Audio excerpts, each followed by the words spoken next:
Welcome to The Explainer. Today, we're diving into something that's quietly killing productivity in so many workplaces right now: isolation. But we're also going to talk about the antidote, and it's something pretty powerful: the simple act of learning together. So, let me ask you something. Does this sound familiar? You look at your team, and whether you're all in the office or spread out remotely, you feel this distance, right? It's like everyone's off on their own island, stuck in their own silo.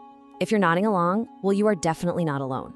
This feeling of disconnection, it's a huge challenge for companies everywhere. And look, let's be super clear here. This isn't just some fluffy HR problem. No, this disconnection hits you right where it hurts, your bottom line. We're talking about everything from productivity taking a nosedive to your best people walking out the door.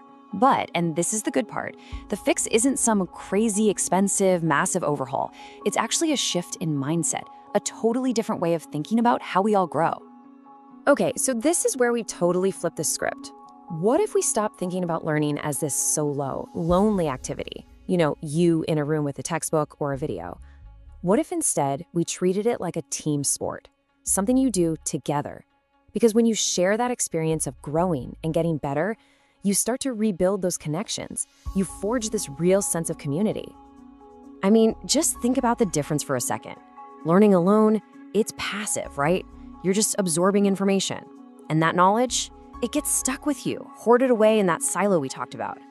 But when you learn together, man, that's when the magic happens. It becomes active, it's dynamic.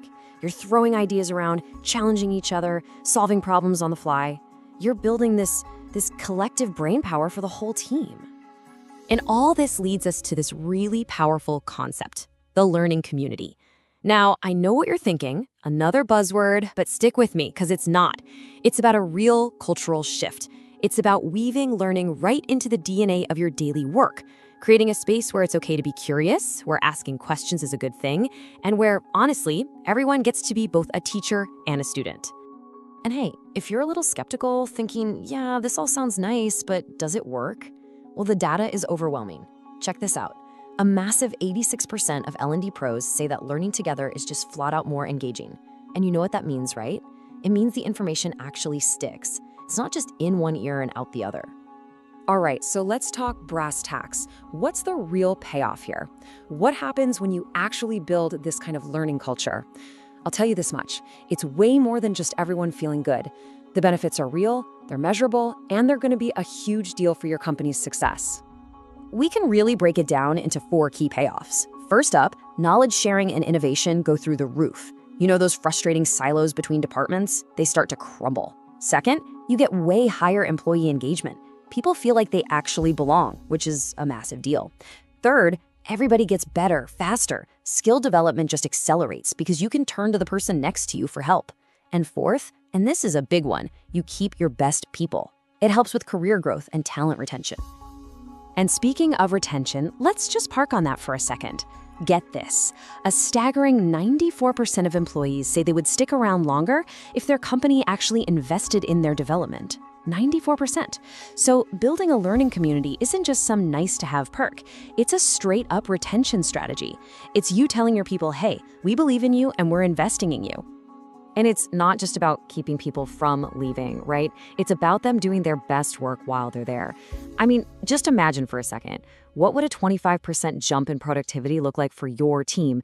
Because that's what the research shows is possible when you have a real culture of sharing knowledge. It's all about working smarter together, not just harder by yourself. So, when you boil it all down, it comes to this pretty simple truth. An overwhelming 91% believe that people who learn together are just more successful. It creates this awesome upward spiral, right? Shared wins, constant improvement. The whole team just gets better and better. Okay, so maybe you're thinking, all right, I'm sold, but now what? Where do I even begin? Well, the good news is you don't have to boil the ocean here. We're going to walk through 5 super practical, actionable strategies you can literally start using tomorrow to build your community. Okay, so here's the playbook. First, create what are called communities of practice, basically groups for people with shared roles or interests. Second, launch peer mentoring programs. Super simple, super effective. Third, host regular knowledge sharing events. Think lunch and learns, demo days, that kind of thing. Fourth, use social learning platforms to make it easy for people to connect and share. And fifth, and this is key, recognize and reward the people who contribute. You gotta celebrate that behavior. Now, there is one, let's call it a non-negotiable for this to work. You can have the best playbook in the world, all the right tools, but if leadership isn't on board, it's just not gonna happen. Leaders aren't just passengers on this journey. They have to be in the driver's seat. So what does that look like for a leader? Well, it's way more than just approving a budget. It means you have to actively champion this stuff. You have to make sure people have dedicated time for learning, and it's not just an afterthought. You have to provide the right tools and resources. And maybe the biggest one of all, you have to lead by example. If your team sees you learning, admitting you don't know something, it gives them the permission to do the same. And that really gets to the core mindset shift here. We have to stop seeing learning time as a distraction from the real work. It's not. Learning is the work. It's a direct investment in your company's ability to stay sharp, to innovate, and honestly, to succeed in the future. So I'll leave you with this one last question to think about. Are you just focused on building individual skills, or are you building a community? Because building skills might get you a win tomorrow, but building a community? Well, that builds an organization that's ready for whatever comes next, for years and years to come.